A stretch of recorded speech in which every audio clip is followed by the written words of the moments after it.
Okay, so in my little blender here, I got about a quarter cup of mashed sweet potato, about a quarter cup of vanilla Greek yogurt, zero sugar, about a quarter cup of almond flour, quarter cup of powdered protein, a little bit of stevia, and some cinnamon, and a little baking powder, and an egg.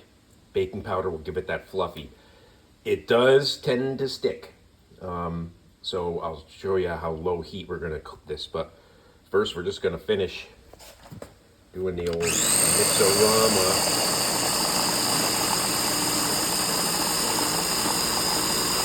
But it's packed with protein. And we should end up with this smooth mixture here. And why I didn't use the big blender is it's gonna be hard to scoop that out to get to the bottom, to get to like that last pancake, right? So, okay, off to the frying pan we go. Now I make them kind of small just because it'll be easier to flip. And again, the low heat is the key. So it's not like a traditional pancake where it's gonna take maybe 30, 45 seconds where you start seeing it to bubble up, and that's when you know it's time to flip. These, they have to they gotta kind of slow motion the way into that process. So when they're ready to flip, I'll come back and we'll try that, and hopefully it won't be a disaster. Okay, I went ahead and threw some blueberries into one of them, give it a little bit extra antioxidant power and little vitamin C and whatever else, little blueberry packs. But okay, we're gonna try to do this. And I've made these before, but I haven't videoed while I was trying to flip. And they're not bubbling up yet, but the key thing with these is they can burn quick. But as soon as you can get the spatula under them and they start sliding around in the pan, anytime that's ready, they could be flipped. See, these are like perfect consistency right now. Sometimes they do overcook a little bit. And there we go. And then just on the other side, it doesn't take too long. And again, it's the same thing. Once you can get the spatula under it, where you can shake it up and it slides across the pan, you know it's just about ready. It's pretty close to ready. And it'll come off the pan easy. It won't stick. And I just surfaced the pan with just a little bit of olive oil spray. It doesn't take a lot if you have a good pan. Okay, the original 3 are out. Came out pretty good.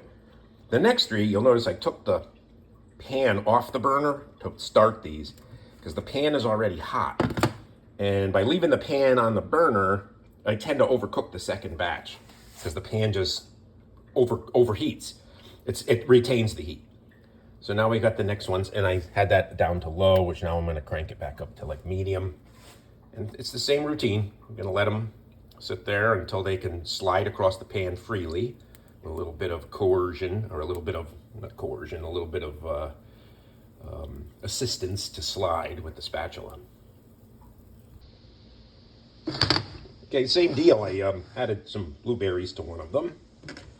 And here's what I mean about that. See, if you get under there and move and see how they just slide and you're not kind of getting that pushback because it wants to stick, that's when you know at any time you want to flip, you can now flip. And I think we are ready because I do see a little bubbling up coming on the edges. See, these are, yeah, nice. Usually the second, see what happens? I'll just let it sit, because if I try to move it again, it's just gonna get cray. All right, there we go. And we'll just let that cook through. And we got one that kind of botched up. Still edible though.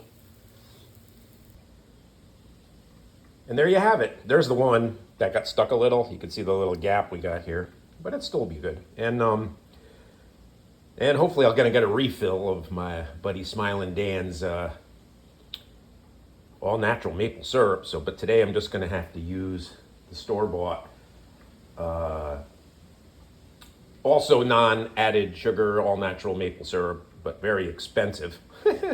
But that's okay. And yeah, that's breakfast today, and it's just a massive protein way to start off the day. Have a good one.